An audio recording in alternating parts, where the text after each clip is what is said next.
ఏదైనా ఒక చెట్టు మీద ఎన్నో పండ్లు ఉండగా ఆ పండ్లలో ఏ పండు తీయగా ఉంటుందో తన కంటికి ఉన్న శక్తి ద్వారా తెలుసుకొని ఆ పండు మీదనే వాలి ఆ పండునే ఆరగిస్తుంది. అవునా?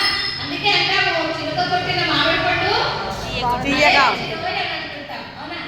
అలాగే ఈ చిలుకకున్న కంటికి ఉన్న విశేషమైన శక్తి ద్వారా జయజయలు పలుకుతూ జై వాసవి జై వాసవాంబ అంటూ ఎంతో మంది మీలాంటి భక్తులందరూ కూడా అమ్మవారి దేవాలయంలో ప్రవేశించగానే వారికి ఉన్నటువంటి భక్తి ఏ విధమైనది, వారికి 100% భక్తి ఉందా, వారికి 70% భక్తి ఉందా, వారికి 50% భక్తి ఉందా, ఎవరికి ఎంతటి భక్తి ఉందో ఆ చిలుక ఆ భక్తితో చూసి అమ్మా ఇదిగో వీళ్ళకి ఇంత భక్తి ఉందమ్మా అంటూ అమ్మవారి భుజంపైనే ఆ చిలుక ఉండి అమ్మవారినే చూస్తూ అమ్మవారి చెవిలో చెప్తూ ఉంటుంది. కనుకనే ఆ అమ్మవారు కూడా మనకి ఇవ్వాల్సినటువంటి ఆ మోక్ష ఫలం ఏ భక్తులకు ఏ పండు ఇవ్వాలో ఏ మోక్షం ఇవ్వాలో అమ్మవారు అలాగ అనుగ్రహించుకుంటుంది.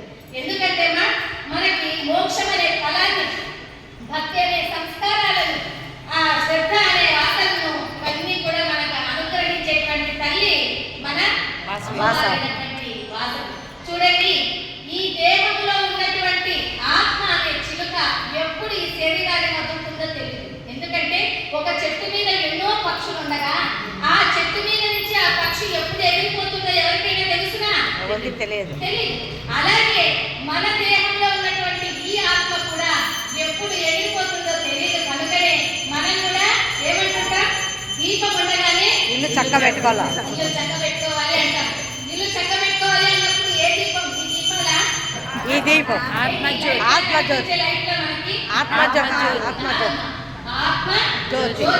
ఇటువంటి దీపం ఉన్నప్పుడే మనము మన ఇంటిని అంటే ఈ దేహాన్నంతా చక్క పెట్టుకోవాలి. ఏ విధంగా చక్క పెట్టుకోవాలి? మంచి మంచి పనులు చేస్తూ మంచి కార్యక్రమాలు చేస్తూ ఆధ్యాత్మికంగా జ్ఞానాన్ని పెంచుకుంటూ మనము హోమ పూజ విధులు ఎన్నో కూడా మనం అన్ని చేస్తూ ఈ విధంగా మనము ఆ అమ్మవారిని మనం వేడుకుంటూ ఉండాలి. ఎందుకంటే అమ్మవారు కూడా చిలుకకు ఒక గీతాన్ని నేర్పించింది, ఒక వైరాగ్య గీతాన్ని ప్రసాదించినటువంటి తల్లి.